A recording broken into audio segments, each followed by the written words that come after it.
역대지하 34장. 요시아가 왕이 되었을 때 그는 8살이었다. 그는 예루살렘에서 31해 동안 다스렸다.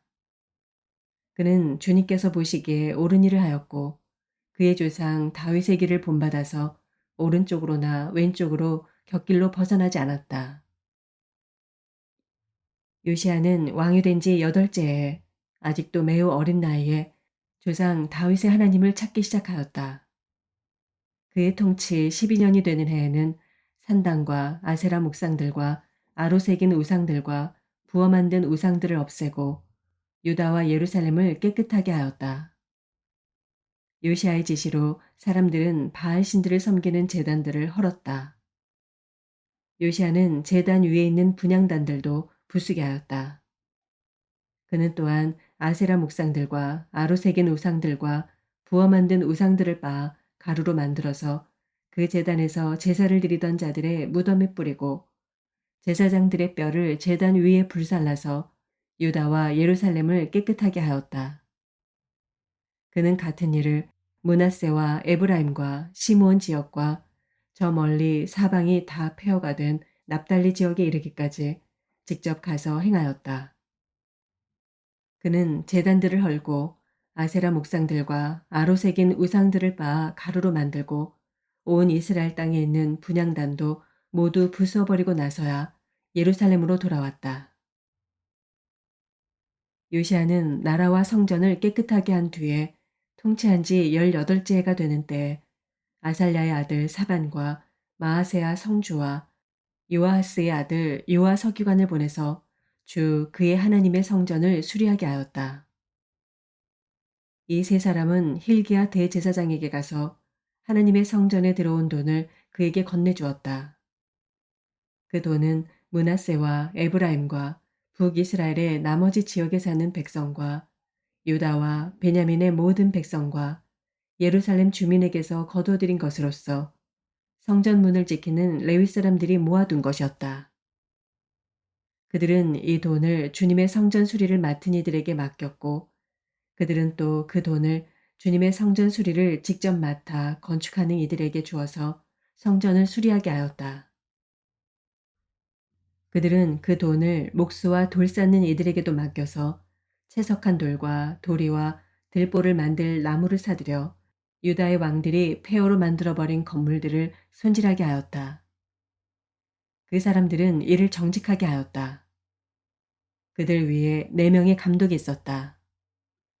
모두 레위 사람들인데 무라리 자손 가운데서는 야앗과 오바댜, 고앗 자손 가운데서는 스가랴와 무술람이 성전을 수리하는 일을 맡아 하였다. 이 레위 사람들은 모두 음악에 익숙한 사람들이었다. 그들은 목독꾼을 감독하고 각종 공사 책임자들을 감독하였으며 어떤 레위 사람은 기록원과 사무원과 문지기의 일을 맡았다. hil기야 제사장은 주님의 성전에서 궤에 보관된 돈을 꺼내다가 모세가 전한 주님의 율법책을 발견하고 사반 서기관에게 자기가 주님의 성전에서 율법책을 발견하였다고 하면서 그 책을 사반에게 주었다. 사반이 그 책을 가지고 왕에게 나아가서 보고하였다. 임금님께서 종들에게 명령하신 것을 종들이 그대로 다 하였습니다. 또 주님의 성전에 있는 돈을 다 쏟아서 감독들과 건축하는 사람들에게 맡겼습니다. 이렇게 보고하고 나서 사반 서기관은 hil기야 제사장이 자기에게 책 한 권을 건네주었다고 왕에게 보고하였다. 그리고 사반은 그 책을 왕 앞에서 큰 소리로 읽었다.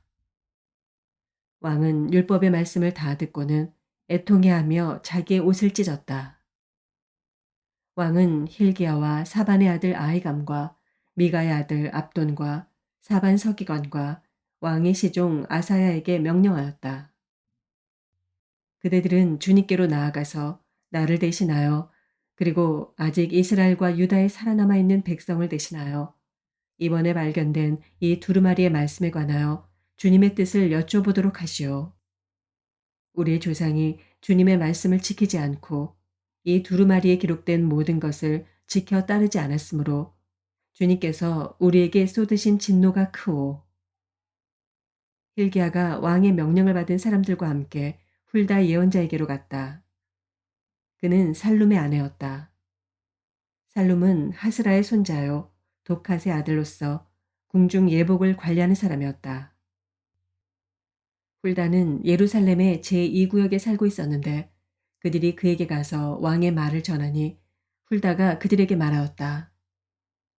주 이스라엘의 하나님께서 이렇게 말씀하시니 그대들을 나에게 보내어 주님의 뜻을 물어보라고 한 그분에게 가서 전하시오. 나 주가 이렇게 말한다. 유다 왕 앞에서 낭독한 책에 기록된 모든 저주대로 내가 이곳과 여기에 사는 주민에게 재앙을 내리겠다. 그들이 나를 버리고 다른 신들에게 분향하여 그들이 한 모든 일이 나를 노엽게 하였기 때문이다. 그러므로 내 분노를 여기에다 쏟을 것이니 아무도 끄지 못할 것이다. 하셨소.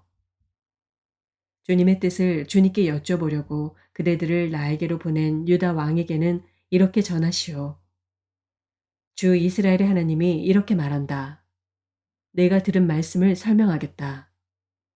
내가 이곳과 이곳에 사는 주민을 두고 말한 것을 내가 듣고 마음에 느낀 바 있어서 하나님 앞, 곧 내 앞에서 겸손해져서 내가 옷을 찢으며 통곡하였으므로 내가 내 기도를 들어주었다. 나 주가 말한다. 그러므로 이곳과 이곳 주민에게 내리기로 한 모든 재앙을 내가 죽을 때까지는 내리지 않겠다. 내가 너를 내 조상에게로 보낼 때에는 내가 평안히 무덤에 안장되게 하겠다. 하셨습니다. 그들이 돌아와서 이 말을 왕에게 전하였다. 왕이 사람을 보내어 유다와 예루살렘의 모든 장로를 불러 모았다. 왕은 주님의 성전에 올라갈 때 유다의 모든 백성과 예루살렘 주민과 제사장들과 레위 사람들과 어른으로부터 아이에 이르기까지 모든 백성을 다 데리고 주님의 성전으로 올라갔다. 그때 왕은 주님의 성전에서 발견된 언약책에 적힌 모든 말씀을 사람들에게 크게 읽어 들려주도록 하였다. 왕은 자기의 자리에 서서 주님을 따를 것과 마음과 목숨을 다 바쳐 그의 계명과 법도와 규례를 지킬 것과 이 책에 적힌 언약의 말씀을 지킬 것을 맹세하는 언약을 주님 앞에서 맺었다. 왕이 거기에 있는 예루살렘과 베냐민 사람들도 이 언약에 참여하게 하니 예루살렘 주민이 하나님 곧 조상의 하나님이 세우신 언약을 따랐다. 이와 같이 요시아는 이스라엘 자손에게 속한 모든 땅에서 혐오스러운 것들을 다 없애버리고 이스라엘의 모든 사람으로 주 하나님을 섬기게 하였으므로 요시아가 살아있는 동안에는 백성이 주 조상의 하나님께 복종하고 떠나지 않았다. 요한계시록 20장. 나는 또 한 천사가 아비소스의 열쇠와 큰 사슬을 손에 들고 하늘에서 내려오는 것을 보았습니다. 그는 그 용, 곧 악마요 사탄인 그 옛뱀을 붙잡아 결박하여 아비소스에 던지고 닫은 다음에 그 위에 봉인을 하여 1000년 동안 가두어 두고 1000년이 끝날 때까지는 민족들을 미혹하지 못하게 하였습니다. 사탄은 그 뒤에 잠시 동안 풀려나오게 되어 있습니다. 내가 또 보좌들을 보니 그 위에 사람들이 앉아 있었는데 그들은 심판할 권세를 받은 사람들이었습니다. 또 나는 예수의 증언과 하나님의 말씀 때문에 목이 베인 사람들의 영혼을 보았습니다. 그들은 그 짐승이나 그 짐승 우상에게 절하지 않고 그들의 이마와 손에 그 짐승의 표를 받지 않은 사람들입니다. 그들은 살아나서 그리스도와 함께 1000년 동안 다스렸습니다. 그 나머지 죽은 사람들은 1000년이 끝날 때까지 살아나지 못하였습니다. 이것이 첫째 부활입니다. 이 첫째 부활에 참여하는 사람은 복이 있고 거룩합니다. 이 사람들에게는 둘째 사망이 아무런 세력도 부리지 못합니다. 이 사람들은 하나님과 그리스도의 제사장이 되어서 1000년 동안 그와 함께 다스릴 것입니다. 천년이 끝나면 사탄은 옥에서 풀려나서 땅의 사방에 있는 민족들, 곧 곡과 마곡을 미혹하려고 나아갈 것입니다. 그리고 전쟁을 하려고 그들을 모을 것인데 그들의 수는 바다의 모래와 같을 것입니다. 그들은 지면으로 올라와서 성도들의 진과 하나님께서 사랑하시는 도시를 둘러쌌습니다. 그러나 하늘에서 불이 내려와서 그들을 삼켜버렸습니다. 그들을 미혹하던 악마도 불과 유황의 바다로 던져졌는데 그곳은 그 짐승과 거짓 예언자들이 있는 곳입니다. 거기에서 그들은 영원히 밤낮으로 고통을 당할 것입니다. 나는 크고 흰 보좌와 거기에 앉으신 분을 보았습니다. 땅과 하늘이 그 앞에서 사라지고 그 자리마저 찾아볼 수 없었습니다. 나는 또 죽은 사람들이 큰 자나 작은 자나 할 것 없이 다 그 보좌 앞에 서 있는 것을 보았습니다. 그리고 책들을 펴놓고 또 다른 책 하나를 펴놓았는데 그것은 생명의 책이었습니다. 죽은 사람들은 그 책에 기록되어 있는 대로 자기들의 행위대로 심판을 받았습니다. 바다가 그 속에 있는 죽은 사람들을 내놓고 사망과 지옥도 그 속에 있는 죽은 사람들을 내놓았습니다. 그들은 각각 자기들의 행위대로 심판을 받았습니다. 그리고 사망과 지옥이 불바다에 던져졌습니다. 이 불바다가 둘째 사망입니다. 이 생명책에 기록되어 있지 않은 사람은 누구나 다 이 불바다에 던져졌습니다.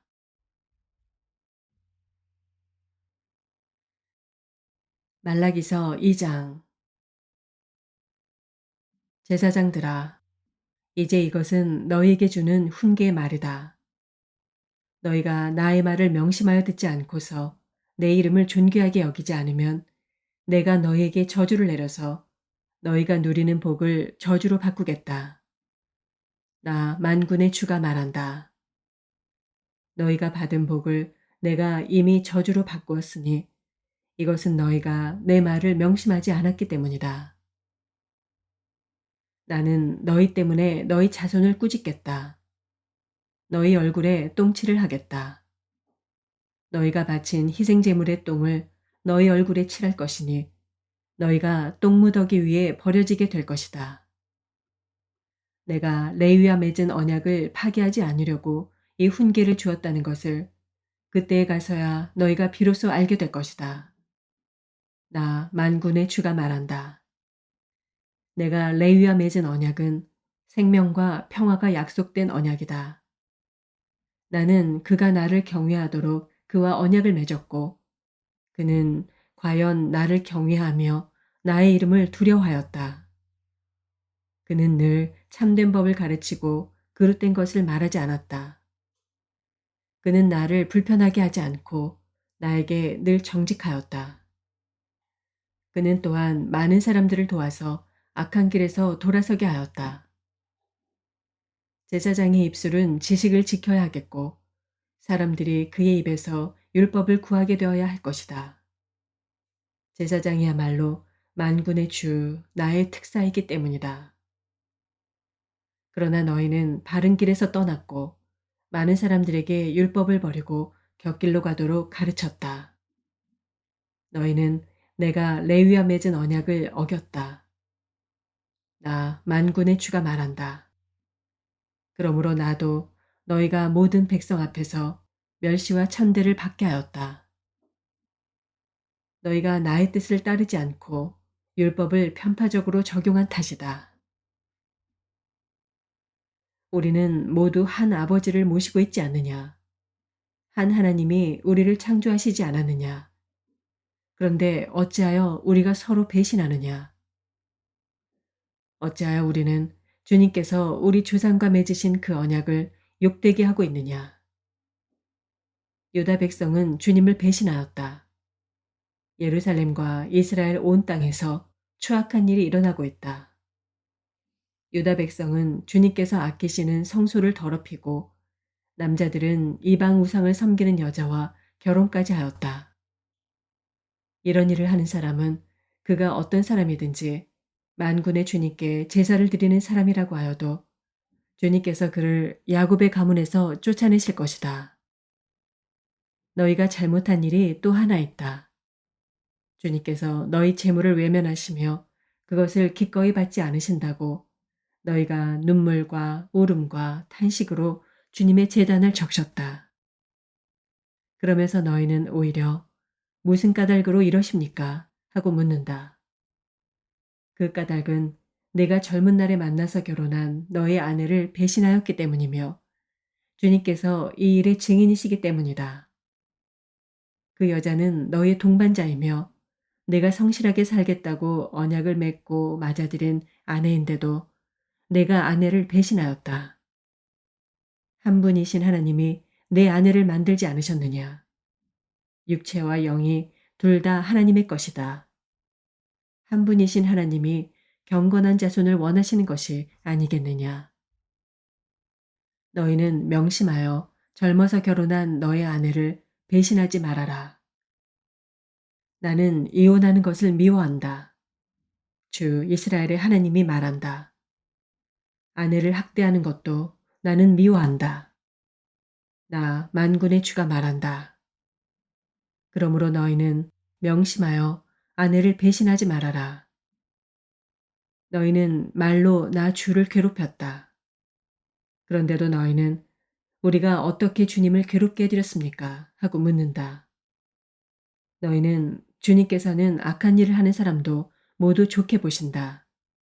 주님께서 오히려 그런 사람들을 더 사랑하신다 하고 말하고 또 공의롭게 재판하시는 하나님이 어디에 계시는가 하고 말한다. 요한복음 19장. 그때 빌라도는 예수를 데려다가 채찍으로 쳤다. 병정들은 가시나무로 왕관을 엮어서 예수의 머리에 씌우고 자색 옷을 입힌 뒤에 예수 앞으로 나와서 유대인의 왕 만세 하고 소리치고 손바닥으로 얼굴을 때렸다. 그때 빌라도가 다시 바깥으로 나와서 유대 사람들에게 말하였다.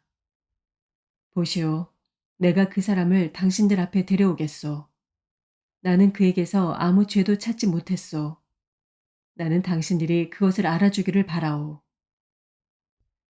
예수가 가시관을 쓰시고 자색 옷을 입으신 채로 나오시니 빌라도가 그들에게 보시오, 이 사람이요 하고 말하였다. 대제사장들과 경비병들이 예수를 보고 외쳤다. 십자가에 못 박으시오. 십자가에 못 박으시오. 그러자 빌라도는 그들에게 당신들이 이 사람을 데려다가 십자가에 못 박으시오. 나는 이 사람에게서 아무 죄도 찾지 못했소. 하고 말하였다. 유대 사람들이 그에게 대답하였다. 우리에게는 율법이 있는데 그 율법을 따르면 그는 마땅히 죽어야 합니다. 그가 자기를 가리켜서 하나님의 아들이라고 하였기 때문입니다. 빌라도는 이 말을 듣고 더욱 두려워서 다시 관저 안으로 들어가서 예수께 물었다. 당신은 어디서 왔소? 예수께서는 그에게 아무 대답도 하지 않으셨다. 그래서 빌라도가 예수께 말하였다. 나에게 말을 하지 않을 작정이요. 나에게는 당신을 놓아줄 권한도 있고 십자가에 처형할 권한도 있다는 것을 모르시오. 예수께서 대답하셨다. 위에서 주지 않으셨더라면 당신에게는 나를 어찌할 아무런 권한도 없을 것이오. 그러므로 나를 당신에게 넘겨준 사람의 죄는 더 크다 할 것이오. 이 말을 듣고서 빌라도는 예수를 놓아주려고 힘썼다. 그러나 유대 사람들은 이 사람을 놓아주면 총독님은 황제 폐하의 충신이 아닙니다. 자기를 가리켜서 왕이라고 하는 사람은 누구나 황제 폐하를 반역하는 자입니다. 하고 외쳤다. 빌라도는 이 말을 듣고 예수를 데리고 나와서 리토스트론이라고 부르는 재판석에 앉았다. 리토스트론은 히브리 말로 가바다인데 돌을 박은 자리라는 뜻이다. 그날은 6월절 준비일이고 때는 낮 12시쯤이었다. 빌라도가 유대 사람들에게 말하였다. 보시오, 당신들의 왕이요. 그들이 외쳤다. 없애버리시오. 없애버리시오. 그를 십자가에 못 박으시오. 빌라도가 그들에게 말하였다. 당신들의 왕을 십자가에 못 박으란 말이요. 대제사장들이 대답하였다. 우리에게는 황제 폐하밖에는 왕이 없습니다. 이리하여 이제 빌라도는 예수를 십자가에 처형하라고 그들에게 넘겨주었다. 그들은 예수를 넘겨받았다. 예수께서 십자가를 지시고 해골이라 하는 데로 가셨다. 그곳은 히브리 말로 골고다라고 하였다. 거기서 그들은 예수를 십자가에 못 박았다.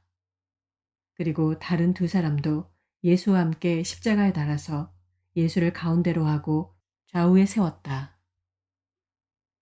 빌라도는 또한 명패도 써서 십자가에 붙였다. 그 명패에는 유대인의 왕 나사렛 사람 예수라고 썼다.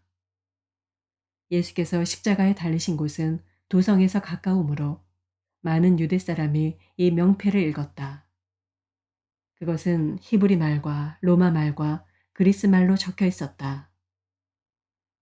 유대 사람들의 대제사장들이 빌라도에게 말하기를 유대인의 왕이라고 쓰지 말고 자칭 유대인의 왕이라고 쓰십시오 하였으나 빌라도는 나는 쓸 것을 썼다 하고 대답하였다. 병정들이 예수를 십자가에 못 박은 뒤에 그의 옷을 가져다가 네 몫으로 나누어서 한 사람이 한 몫씩 차지하였다. 그리고 속옷은 이음새 없이 위에서 아래까지 통째로 짠 것이므로 그들은 서로 말하기를 이것은 찢지 말고 누가 차지할지 제비를 뽑자 하였다. 이는 그들이 나의 겉옷을 서로 나누어 가지고 나의 속옷을 놓고서는 제비를 뽑았다 하는 성경 말씀이 이루어지게 하려는 것이었다. 그러므로 병정들이 이런 일을 하였다. 그런데 예수의 십자가 곁에는 예수의 어머니와 이모와 글로바의 아내 마리아와 막달라 사람 마리아가 서 있었다. 예수께서는 자기 어머니와 그 곁에 서 있는 사랑하는 제자를 보시고 어머니에게 어머니, 이 사람이 어머니의 아들입니다 하고 말씀하시고 그 다음에 제자에게는 자, 이분이 내 어머니시다 하고 말씀하셨다. 그때부터 그 제자는 그를 자기 집으로 모셨다. 그 뒤에 예수께서는 모든 일이 이루어졌음을 아시고 성경 말씀을 이루시려고 목마르다 하고 말씀하셨다. 거기에 신 포도주가 가득 담긴 그릇이 있었는데 사람들이 해면을 그 신 포도주에 듬뿍 적셔서 우슬초 대에다가 꿰어 예수의 입에 갖다 대었다. 예수께서 신 포도주를 받으시고서 다 이루었다 하고 말씀하신 뒤에 머리를 떨어뜨리고 숨을 거두셨다. 유대 사람들은 그날이 유월절 준비일이므로 안식일에 시체들을 십자가에 그냥 두지 않으려고 그 시체의 다리를 꺾어서 치워달라고 빌라도에게 요청하였다. 그 안식일은 큰 날이었기 때문이다. 그래서 병사들이 가서 먼저 예수와 함께 십자가에 달린 한 사람의 다리와 또 다른 한 사람의 다리를 꺾고 나서 예수께 와서는 그가 이미 죽으신 것을 보고서 다리를 꺾지 않았다. 그러나 병사들 가운데 하나가 창으로 그 옆구리를 찌르니 곧 피와 물이 흘러나왔다. 이것은 목격자가 증언한 것이다. 그래서 그의 증언은 참되다. 그는 자기의 말이 진실하다는 것을 알고 있다. 그는 여러분들도 믿게 하려고 증언한 것이다. 일이 이렇게 된 것은 그의 뼈가 하나도 부러지지 않을 것이다 한 성경 말씀이 이루어지게 하려는 것이었다. 또 성경에 그들은 자기들이 찌른 사람을 쳐다볼 것이다 한 말씀도 있다. 그 뒤에 아리마대 사람 요셉이 예수의 시신을 거두게 하여 달라고 빌라도에게 청하였다. 그는 예수의 제자인데 유대 사람이 무서워서 그것을 숨기고 있었다. 빌라도가 허락하니 그는 가서 예수의 시신을 내렸다. 또 전에 예수를 밤중에 찾아갔던 니고데모도 모략의 침향을 섞은 것을 100근쯤 가지고 왔다. 그들은 예수의 시신을 모셔다가 유대 사람의 장례 풍속대로 향료와 함께 삼배로 감았다. 예수가 십자가에 달리신 곳에 동산이 있었는데 그 동산에는 아직 사람을 장사한 일이 없는 새 무덤이 하나 있었다. 그날은 유대 사람이 안식일을 준비하는 날이고 또 무덤이 가까이 있었기 때문에 그들은 예수를 거기에 모셨다. 아멘.